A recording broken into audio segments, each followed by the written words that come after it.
This is Annie, and today I'm visiting Precious, the Amazon parrot, and her partner Isabel, and Mona, the scarlet macaw, and her partner Sarah at Free Flight Bird Sanctuary. Welcome to Animal Bond Academy.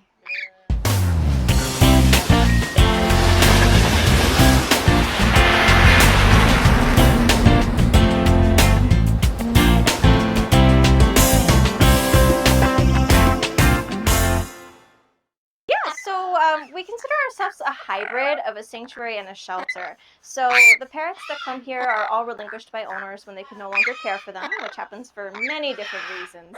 And then our goal becomes to give these birds the best possible life that we can, whether that means them staying with us for the rest of their lives or them eventually finding a new home like Mona did here with Sarah. I kind of will do really anything that Free Flight needs me to do when I volunteer. So a lot of my tasks is coming in and cleaning and changing the papers in the cage room and cleaning the bowls. And then usually once I finish that, I'll kind of come out here and help them maybe rake the yard, help them clean the pond, get the birds fresh water, chop fresh produce. Kind of wherever they need to send me, I'm happy to go. I don't even consider this like a volunteer job. It's so enjoyable coming here each week. It's really the highlight of my week. So anything they need me to do, it's pretty much all good for me, you know. So I was very lucky. I was born into a bird family. So I'm 27. I was born and immediately raised around cockatiels. And when I was 5 years old, we got our African gray named Polly, who is, I want to say 21, 22 now. And we have conures as well. So Mona is the first parrot in our direct family. And she is pretty much a dream come true for us. Mona has a really wide range of vocabulary, which is really cool because she really likes to pick up on what you're saying. So of course when I'm talking, she'll kind of do this little mumbling thing, and that's her way of kind of putting in her 2 cents. But at home, she says hola, she says hello, what's up? She'll say what, so if you're looking at her, she'll look at you and go, what?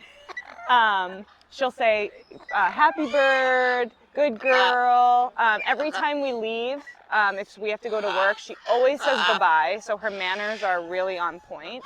But she really is a vocal girl, so she likes to learn new words all the time. You know, it can take some time to get them in, but she really is curious for that interaction.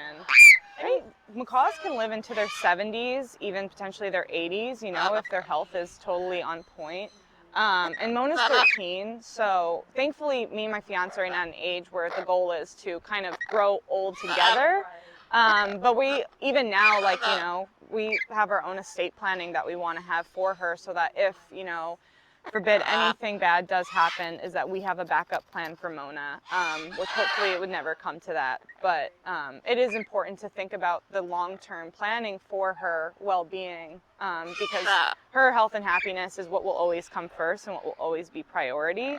And I think that is something that a lot of people don't think about because it's in the moment. It's, yeah, we got this beautiful parrot, it's so great, but you don't know what can happen in 5 years, what can happen in 10 years, even 2 months from now. So she is always our main focus and our main priority at all times. She really was, I feel like a soulmate bond with her.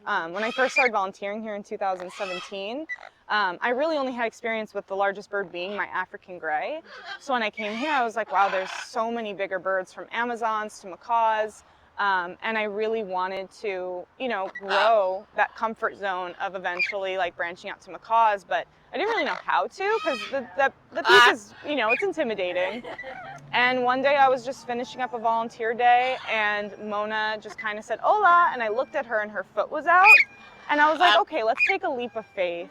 And she stepped up and it was pretty much just like this. It was just, she just kept staring at me. I didn't quite pet her yet because I didn't know what her boundaries were. But from then on out, it was, you know, I came here every free day I had from my full-time job and would just come and stand with her perch and hold her. And I didn't even have it on my radar that we were going to adopt a bird. But it came to a point where I was like, I don't think I can live without her. You know, I really, that bond was so strong that we just took a run for it.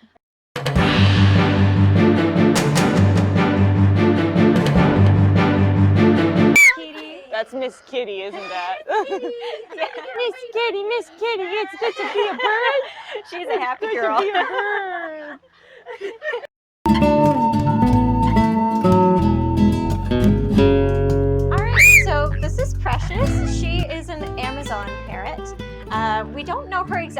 species. We think she might be a type of hybrid possibly, because she's a mixture of many different colors. That's kind of unusual.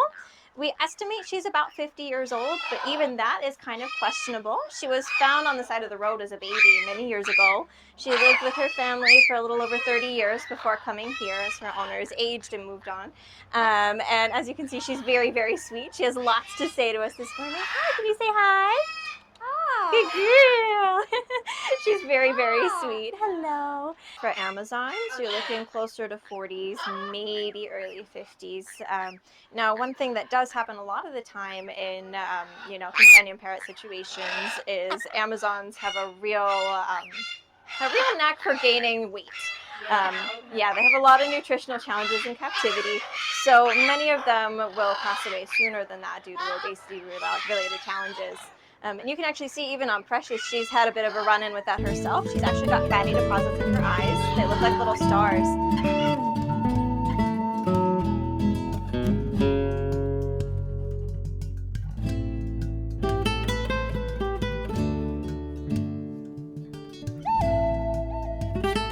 So this is Pickles. He is a military macaw, and he is actually our youngest bird here. He just turned 4. And as you can see, he's got a little bit of an odd plucking habit going on there. So he does have all of his feathers. You can see a ton of them growing in here. All of that blue there, that's new blood feathers where they're growing in. But he hasn't quite realized he needs to be gentle when he preens. He pulls a little too hard, and so now he just looks a little awkward. But he's still just the sweetest little man around. So these birds, so like Mona the scarlet and then the military macaw, a lot of people don't really think about what part of the world they come from. Right, so, some parrots come from Africa, some parrots come from South America. So where do military macaws come from? Yeah, so military macaws are actually one of the furthest north of the macaws that you're going to see. Okay. They actually do have nesting zones in parts of Puerto Vallarta in Mexico, parts of Central America, and down, of course, further into the south as well. But they're much further north than something like a blue and gold, who's usually in Brazil, or,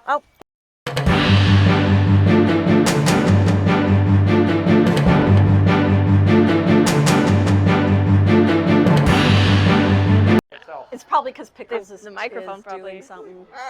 Hi, friend. Pickles! Hello. We don't eat those.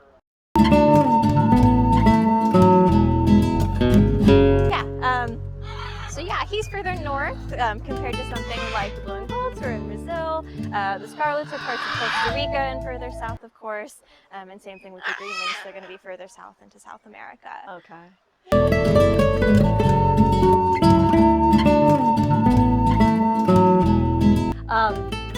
Now he's preening. See, now you're being a gentle preener. Oh, you know what? That's the things that people need to remember. So, like, they can be destructive. Oh, yeah. They're obviously very Loud. They're loud. Yes. And they're not going to be quiet little Tweety birds. No, they can be really loud. As we've already heard, maybe living in a 1-bedroom apartment with a blue and gold, scarlet, military, macaw. Maybe your neighbors won't appreciate that so much because they can be super loud. What are some other things that people really need to think about before bringing one of these animals into their homes? Absolutely. So, of course, volume is a pretty common concern. Another thing to think about is just their sheer intelligence. You know, we basically describe these guys as flying toddlers with scissors on their face. You cannot leave them at home alone. They need attention, they need love, they need energy, they need guidance. And if you're not prepared to handle the fact that they're going to be destructive, we'll give them a second to get the squawk out. We'll wait. Okay. All right, I think we're good. Maybe not. All right, Spencer. I love it. Yeah, that happens a lot here. But yeah, so you do really need to think about how smart they are and how much attention they're going to need from you to live a really healthy life. You know, they're not the type of animal that you can just leave in a cage all day and expect them to be okay. They really are another member of the family, and they have to be treated as such.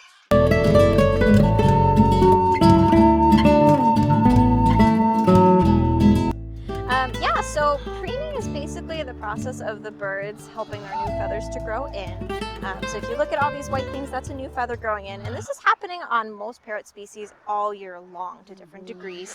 And what they have to do is as that new feather grows in, they have to pull off that waxy covering so it can all spread out.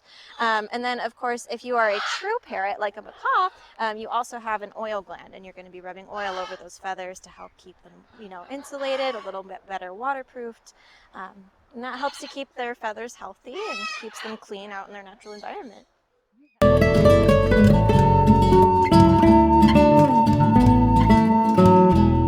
Right across from Pickles, who is the youngest bird here, is Obie. And how old is Obie? He is 72 years old. Okay. So Obie is actually a pretty special bird in a number of ways. Aside from being our oldest, he also has some of the most interesting backstory. So Obie is an umbrella cockatoo. These guys would come from Malaysia, parts of Indonesia and Australia. And in their case, they are their own family of parrots. Rather than having an oil gland, they actually produce a dander, which is basically a powder. So you'll see if I ever pick him up, by the time he's done being cuddled, I am going to be covered in white stuff. But in his former life, Obie here was actually a movie star. Once upon a time, there was a TV show called Beretta, and he was one of the cockatoos used on set for that. Obie! Yes. He's a movie star, that's right. He played Fred. Oh! And how did he retire, and so he came to free fly? He retired. He lived with another family after that for a while. And funny enough, he was best friends with a cat. There's some very cute photos of him living with a cat back in the day. And eventually, when they were ready to move on to the next phase of their life, he came to hang out here, and this is his permanent retirement home. I think we're gonna. So there's all sorts of different cockatoos. There's umbrella. There's sulfur crested. Right. Are there any others? Or? Oh yes, absolutely. So those are two of the most common. If you look behind us there, the bright pink one there, that's called a Moluccan cockatoo. That's Tony. Okay. We also have sulfur cresteds, you mentioned, that have the yellow on top. Okay. Lesser sulfur crested, which are basically like a smaller version of that with yellow cheeks. Okay. We have a couple of Goffin's cockatoos here who are very small, extra playful, lots of fun. Okay. Now, several species that are not represented here, there are the major Nicholas cockatoos, different species of black cockatoos like the palm cockatoos as well. So I think there's about 26 species of cockatoos in total. Wow. Yeah, Okay. they're a big family. And that's just cockatoo. Yeah. That's not. Yeah, in the parrot world, there's over 350 types of birds. Wow. Yeah.